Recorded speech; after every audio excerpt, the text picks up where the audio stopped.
Low-cost competition is coming for Tesla, and they're coming in hot, at least according to Fortune magazine, and they are doing a really unfortunate job of it. I don't agree, but we'll see why. I'm Brian. Welcome to my Tesla weekend. So this article is terrible and bad and wrong, and I apologize, Brooke, in advance for coming in so hot, but my gosh, this is truly awful. Tesla's next generation $25,000 Model 2, which Elon has said repeatedly it will not be called, will face low-priced U.S. rival. You could just call it a compact. You could just call it a compact car. But let's get into it. Next-gen low-cost vehicle is slated to arrive in 25, but expect at least one U.S. competitor to have a next-gen low-cost product on the market. That'd be great. I would love to see it. We need more competition in that space. Hinges on the next-gen manufacturing, Tesla 3.0. So expect it to fall somewhere between 25 and 30,000. The vehicle will initially be made at Texas, where the Cybertruck is made. Keyword stuffing, can't blame you, respect the game. And later in Mexico and other locations. So this is kind of a big deal. But you guys, the Bolt already exists. General Motors, which has been making groundbreaking electric cars for more than a decade before Tesla. If you look, this links to the EV1. Yeah, that's a famous disaster, is the polite word. There's a cluster word I'm thinking of, but I'm not going to say it, but that's what it was. And you know, the Bolt, the third best-selling EV in the US. The third best-selling, huh? Well, let's take a look at that claim. What have we got here? There it is. Well, apparently, according to Kelley Blue Book, yeah, look at that. 62,000 puts them in number 3. Now, mind you, that's less than a third of the Model 3. And it combines the Bolt EV and EUV, which would be like combining the 3 and the Y. 62,000. I tried to find out if this vehicle is exported with this 62,000 figure, and I found some interesting stuff. On this chart, it looks like, if we go here actually, if we look at this chart here, we will see sales by month, including Brazil and Canada and Colombia and Mexico, South Korea, and the USA. USA numbers coming in for the year at 32,000. That suggests to me that this is not a US number, but a global number. And if that is true, let's look at the global numbers here. They're not even in the top 20. This is just September. Let's go to the year. I think the year is on here down lower. Here's the year. Model Y, 900,000. And yeah, they do not even make the top 20 models worldwide. That'd be great if the US was the entire market. It is not the entire market. That ain't how it works. So that's unfortunate, and we'll get to some more crazy stuff soon enough. So the Bolt has been the reigning bang for the buck EV leader in the US since it was introduced. The Bolt has been the reigning bang for the buck EV leader in the US since it was introduced in 2016. Has it? Because people haven't been buying it. It starts around 27 and drops below 20,000 if the point of sale federal tax credit is applied. What? So I went ahead and looked. Brooke did say instant EV tax credit arrives for Model Y and Chevy Bolt. It was on the 21st. I tried to find information on that. Here's that article. It says it's there. The article does not mention where, just says that it exists. So it says just talk to the dealers and get it applied. So I went to the IRS's website, and would you believe it's not on here?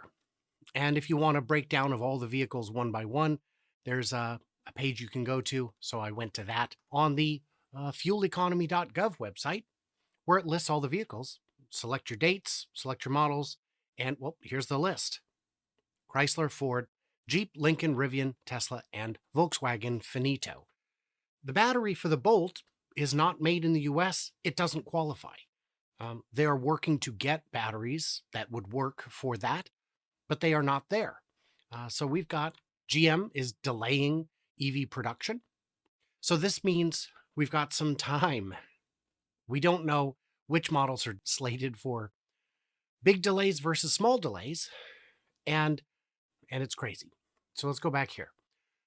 Reigning bang for so you can't call it 27,000. It is below 20,000. Can't say that. It's not the case.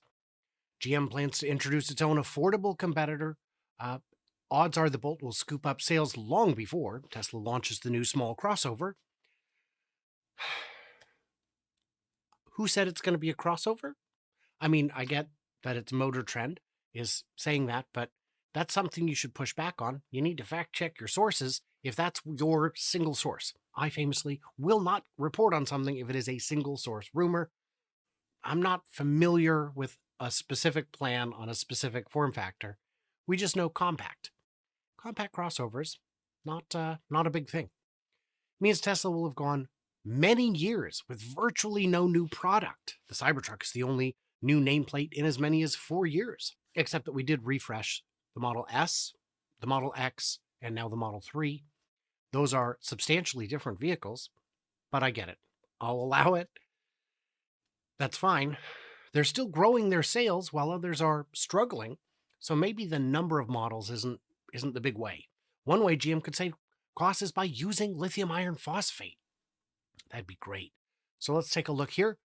We've got Ford taps into Michigan for new LFP battery plant. That could be a thing. That could work, except that it's not coming anytime soon.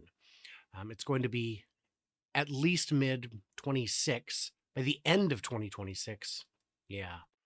Don't show that yet. So that's going to make it tough. There are no LFP batteries in the United States at this time. It's going to be a little while until that comes up and gets going.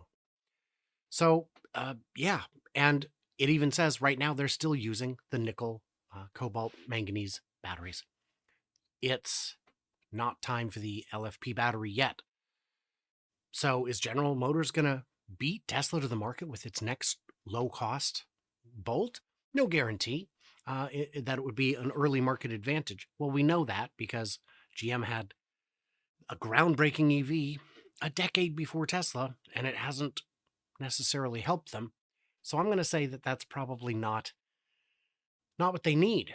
And then, yeah, so if GM can get their sub 30,000, sub 20, their $25,000 car out, they already have a sub $30,000 car, I guess, apparently.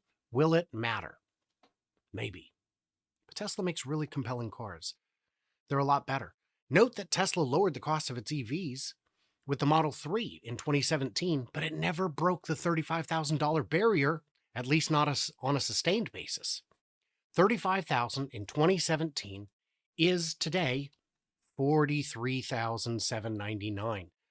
You can buy a Model 3 today for less than $43,799. It has longer range than the $35,000 car was supposed to. It has better sound. It has autopilot included, which I think might have cost extra on that original one. It is a much better car, and it is less than $43,799. How much less? Let's take a look. $35,090 on the website today. So that means it's there. It's already there. It's already there. Here's another one. And then a bunch in the sub $40,000 range. A couple in inventory, a handful. So you can already get it for $35,000, and this is a heck of a car. It's a pretty darn good car. So I don't know exactly how that's going to work out for them. And yeah, a truly low-cost Tesla will come with branding challenges. Why? I mean, a $35,000 Tesla already is out, and it doesn't have branding problems. Well, maybe it won't be aspirational. Oh, okay, I guess. Bit weird.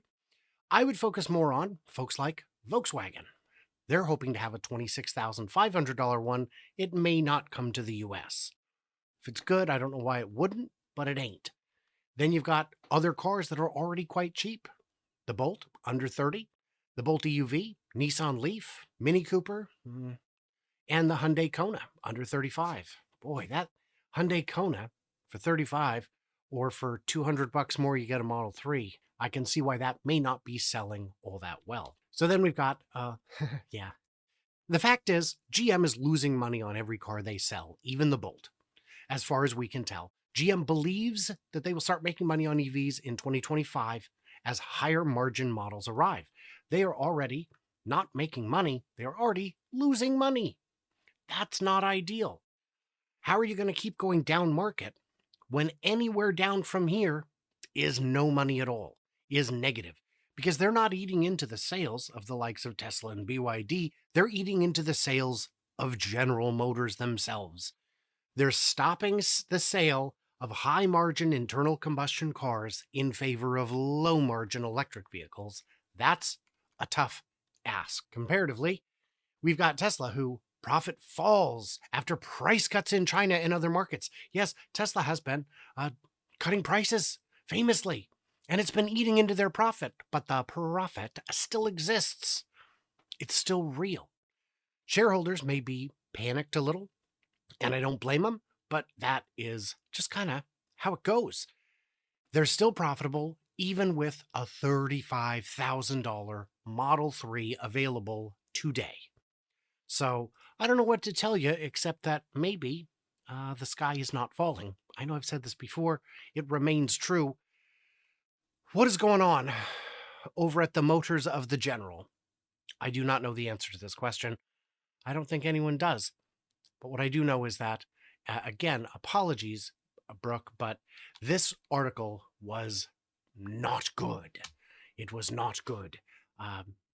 I don't know how you got it past an editor, so we'll see. So what did I miss? What did I misunderstand? Am I crazy here? Stay tuned, stay juicy, and I cannot wait to hear from you clever robots on the next one. Leave comments, subscribe, do all that stuff.